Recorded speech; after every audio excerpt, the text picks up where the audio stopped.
Hi, it's me, Kasandok lang. Magluluto tayo ng soup lang, sa bawla. Hindi natin naman tika.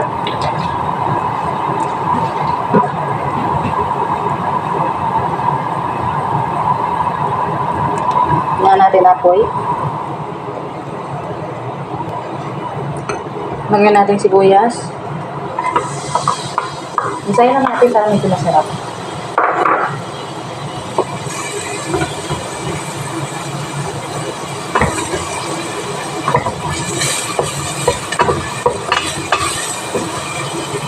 Sunod. Lagyan natin patatas.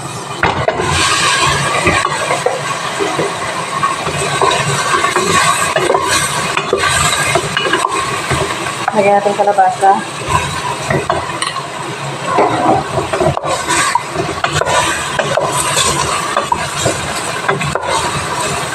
Lagyan natin magsarap.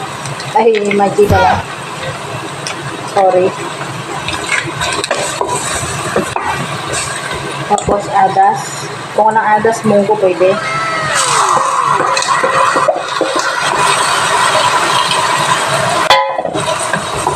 Haluin.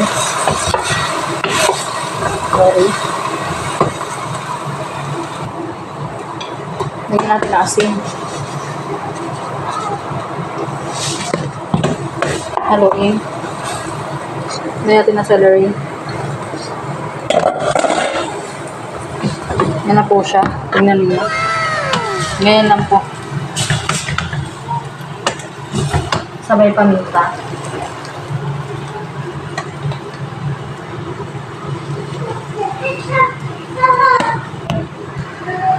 Haluin lang po natin. Tapos po yung blender natin mamaya. Kung wala, pwede naman durugin. O pwede rin ganito kung gusto niyo, pwede naman. So, adas to. Lagyan natin tubig mainit.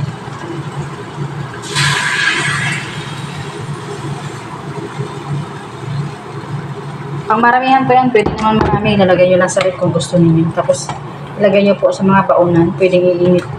Para iinit nyo na lang po. Ganun lang po siya. Antayin natin kumulo. Takpan po natin. Antayin po natin kumulo. Tapos, biblend po natin. Ayan na po siya. Kumulo na. Palambutin lang natin mga kasandok.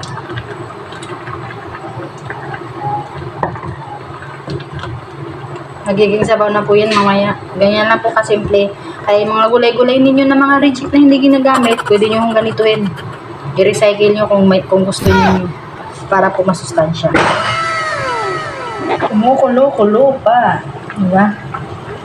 Kaya mga gulay nyo na hindi na ginagamit ninyo, kung may mga siraang gulay dyan, tanggalin nyo lang ang sira at ganituhin ninyo, gawin nyo ang sabaw. At ilagay nyo sa ref. Para pag gusto nyo maghigop ng sabaw, kumuha na kayo, init nyo na ng konti. At least, hindi sayang ang gulay ninyo, di ba? Kaya yun ang gawin ninyo. Ngayon lang mga kasandok, biblender na natin para makita nyo kung paano. Ito na mga kasandok, biblend na natin.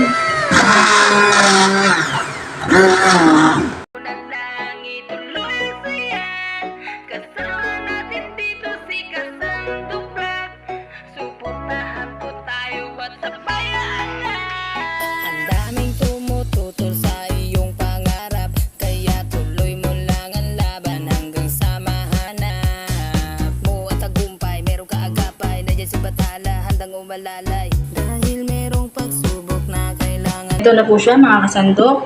O diba? Masimpleng gulay na hindi mo ginagamit. Kaysa naman masira at mabulok, maitapon lang din. Gawin mo ng sabaw. Diba? Mapakinabangan mo pa. Malaki pang dala ng ng protina sa katawan. O diba? Simpleng gulay pero marami nang magagawa ng sabaw. Subukan mo na kasandok. Malay mo, diba? Pwede rin ito sa mga restaurant. Mas the best po itong gawin yung sabaw. Lamang po. Thank you for watching. Please, paki-heart naman. At kung mag-comment ka na dyan, sisya ka na sa boses ko. Medyo pagod lang. Thank you for watching. God bless.